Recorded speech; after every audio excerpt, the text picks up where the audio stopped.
British Airways ক্রুদের সম্মাননা ও বাংলাদেশের ঝুঁকিপূর্ণ নারীদের সহায়তায় লন্ডনে বিশেষ আয়োজন অনুষ্ঠিত হয়েছে। শ্রীপুর ভিলেজের জন্য তহবিল সংগ্রহ ও সচেতনতা বাড়ানোই ছিল অনুষ্ঠানের মূল লক্ষ্য। অনুষ্ঠানে উপস্থিত ছিলেন ব্রিটিশ এয়ারওয়েজের প্রবীণ ক্রু ও বিশিষ্ট অতিথিরা। বিস্তারিত ফয়সাল মাহমুদের রিপোর্টে।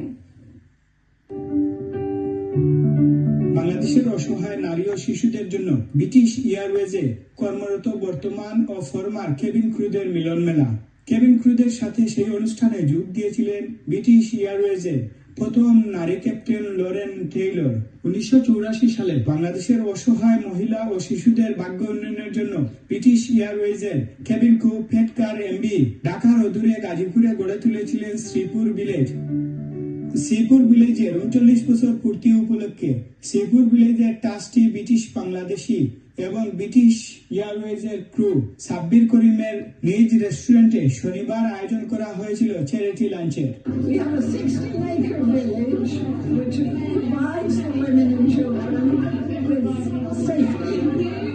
Safe today, and then we build their skills and we train them and give them literacy, health and hygiene, feed them properly, strong tomorrow.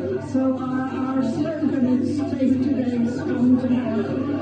We want to make awareness to the community that the disadvantaged people, women and children in Bangladesh, they need support. We are hoping that very soon British Airways will re-establish schedule into Bangladesh. Once that happens, we will also get support from British Airways establishment as well.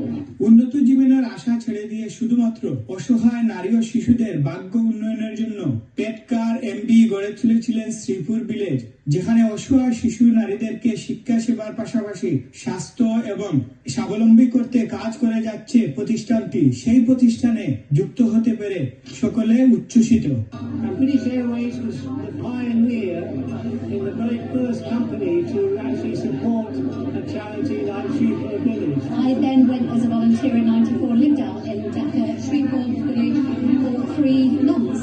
So I became an active fundraiser, and then it grew, and the flights came down to Bangladesh. অনুষ্ঠানে আগত শ্রীপুর ভিলেজের trustee এবং অতিথিরা এরকম মহতি charity সংস্থায় আরো বেশি সম্পৃক্ত হওয়ার জন্য কমিউনিটির প্রতি আহ্বান জানান। It's amazing work that's been done in Shreveport Village, founded by PATCO. They've been serving women and children. It's like an orphanage there as well. So it's a great work. As a trustee, I'm very aware of the importance and the impact that Shreveport Village has on the lives of many women and children. Sabbir করিমের পরিচালনায় অনুষ্ঠানে borough of হেরিঙ্গের mayor councillor Ahmed Mahbub, Croydon borough deputy mayor councillor Mohammad Islam Uddin, Sripur ভিলেজের trustee Sue Coleman, Matt Sylvester এবং Sripur village ট্রাস্টের chair Janet Cooter বক্তব্য রাখেন। Faisal Mahmud, channel S news, London.